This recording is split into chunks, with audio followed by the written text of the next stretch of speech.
Bien, alors je commence. Alors je m'appelle Françoise Bodenès, je suis actuellement fonctionnaire à la Commission européenne, au SKIC, interprète pour le SKIC donc, et cela depuis un mois seulement. Et j'ai été pendant de longues années, une dizaine d'années à peu près, freelance au Portugal, tout d'abord pendant 7 ans, où je dirigeais parallèlement un cours de formation d'interprète à l'université du Minho à Braga. Et ensuite, je suis revenue à Bruxelles où j'ai pratiqué l'interprétation en tant que freelance pour les institutions européennes et également pour le marché libre.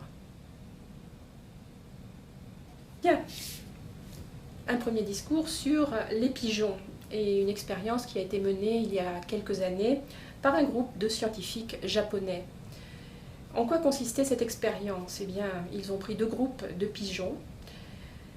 Et au premier groupe, ils ont donné à manger et ils ont posé dans la cage des pigeons un tableau de Monet, un célèbre peintre impressionniste français.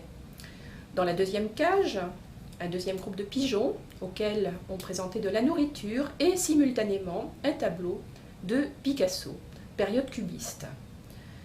Et puis, au fil des jours et des semaines, ces pigeons se sont habitués, pour un groupe, à manger en présence d'un tableau de Monet, et l'autre groupe à manger en présence d'un tableau de Picasso. Et puis, on a varié l'expérience en présentant, à l'heure du repas, aux pigeons habitués au tableau de Monet, un tableau de Picasso, et aux pigeons habitués au tableau de Picasso, un tableau de Monet. Et qu'est-ce qu'on a constaté? C'est que ces pigeons mangeaient avec moins d'appétit.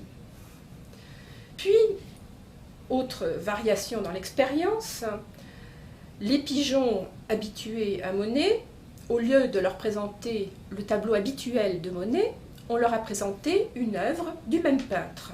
Aux pigeons habitués au tableau de Picasso, on a présenté également une autre œuvre cubiste de Picasso. Eh bien, les pigeons ont retrouvé leur appétit.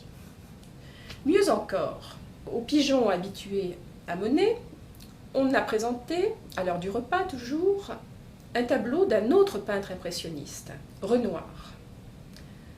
Et aux pigeons habitués à Picasso, on a présenté un tableau d'un autre peintre cubiste, Braque. Et que constate-t-on? Les pigeons continuent à picorer avec entrain. Par contre, si on présente aux pigeons habitués à Monet un tableau de Braque ou bien aux pigeons habitués à Picasso un tableau de Renoir, là, de nouveau, ils perdent leur appétit. C'est-à-dire, conclusion des scientifiques, que les pigeons impressionnistes, appelons-les ainsi, n'aiment pas le cubisme et que les pigeons cubistes n'aiment pas l'impressionnisme. Autre conclusion, les pigeons possèdent un sens artistique et sont tout à fait capables de distinguer 2 mouvements artistiques tels que le cubisme et l'impressionnisme. Ils sont capables de reconnaître ces 2 mouvements artistiques même si on leur présente des tableaux différents ou si on leur présente des œuvres d'artistes différents. Personnellement, j'ai quelques doutes en ce qui concerne cette expérience, bien qu'on ait affirmé à l'époque qu'elle avait été menée dans des conditions tout à fait scientifiques. En premier lieu, je m'étonne beaucoup qu'un pigeon affamé refuse de manger parce qu'on ne lui présente pas un tableau de son peintre favori. Deuxièmement, j'ai des doutes au sujet du sens artistique des pigeons.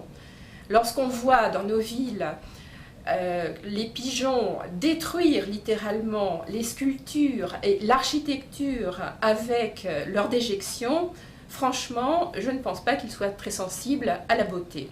Troisièmement, je m'interroge sur l'utilité de cette expérience. Quelle est cette utilité? Eh bien, aucune à mon avis. D'ailleurs, je ne suis pas la seule à exprimer cette opinion, puisque à l'époque, cette expérience scientifique avait obtenu un prix, le prix IG Nobel.